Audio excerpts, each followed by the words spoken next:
I recently made a mistake of watching a live-action remake of one of my favorite animated classics. I won't say which one, but I was upset for an entire week. Perhaps I took it too personally, but I felt like they were mocking their own legacy. I am just an audience member, but imagine if you were the creator of Lilo Stitch and discovered your film was being remade without your input.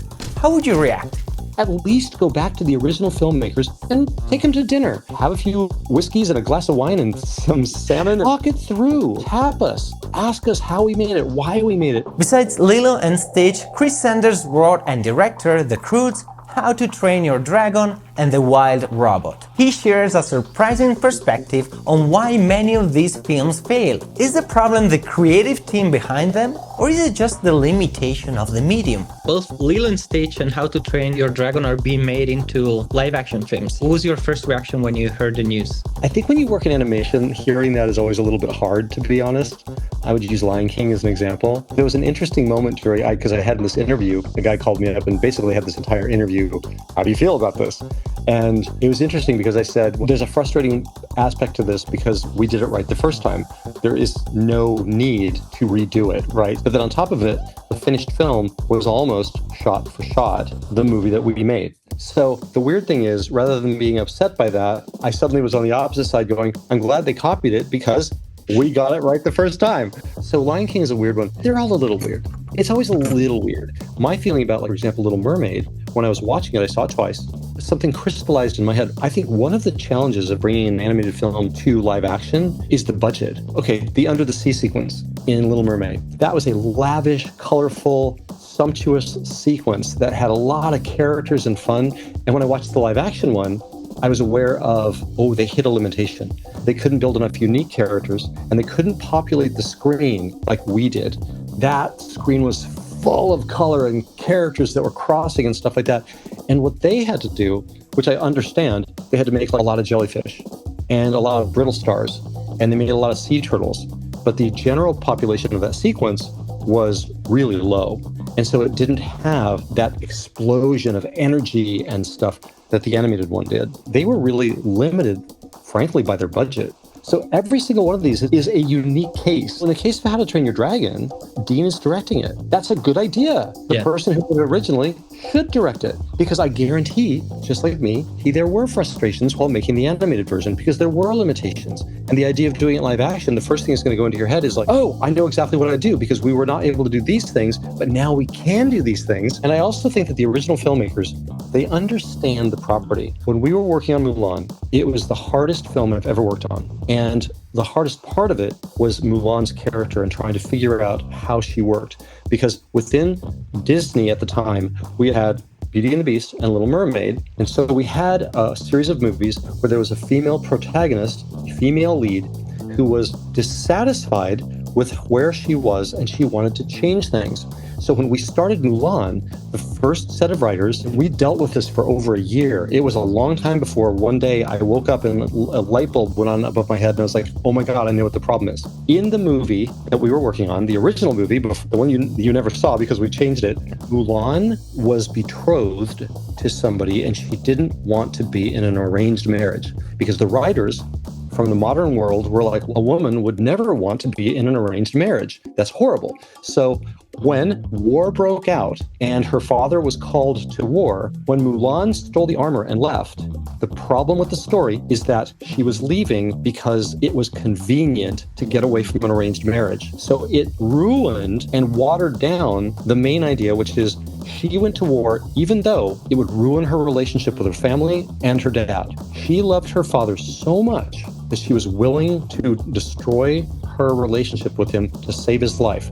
That's the core of the story. We didn't want her to be like, I was born like a martial arts expert in this role that I've been forced into, and this war is a convenience to finally get out of here. That's what we avoided. One day I came in the studio and I talked to the producer and I said, you know what? I know the problem. The only story we should be doing is the story of a girl who loved her father so much that she was willing to destroy her relationship with him, her country, and her family to save his life.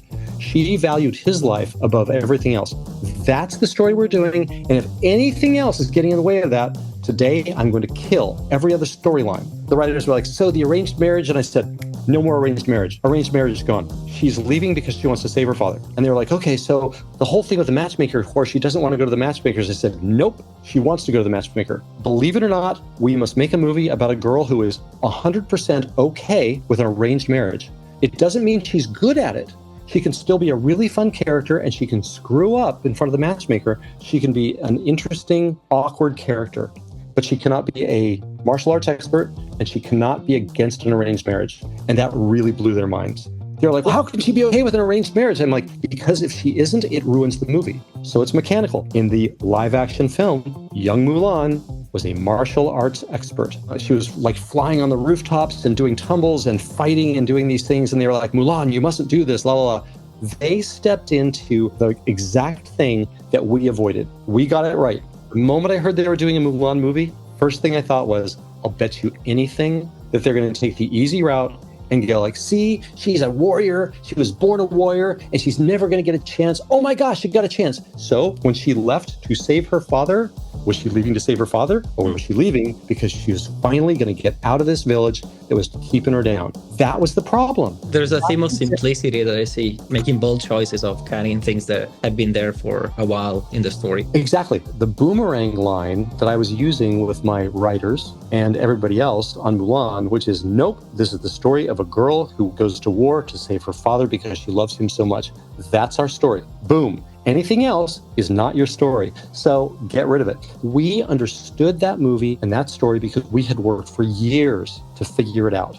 And when it hit live action, I have no idea what was going on. I don't know the personalities. I don't know anything about it. I know nothing. But all I know is the finished film, I think they made an error. They were all excited about like, yeah, she's gonna be a warrior. Somebody in live action could have done a great job with it. I think they were like leaning into not easy things. Safe, maybe. Yeah, like our society, we're all like, oh, women should be treated like they are second-class citizens. You don't put them in a box. And I totally get that. That's good. But in that movie, in that story, yeah, she should be relatively okay with being in that box and trying really hard so that when her father is in trouble and she needs to leave, it's a sacrifice. It's a risk. If you're a ninja and a martial arts expert, going to war is not a risk. But as a woman, if she was caught, she'd be in trouble. Like, yeah, absolutely, absolutely. But the reasons that she's going are now cloudy. At least go back to the original filmmakers and take them to dinner. Have a few whiskeys and a glass of wine and some salmon and talk it through. Tap us. Ask us how we made it, why we made it. The people who made this stuff are not only really smart, they are smart.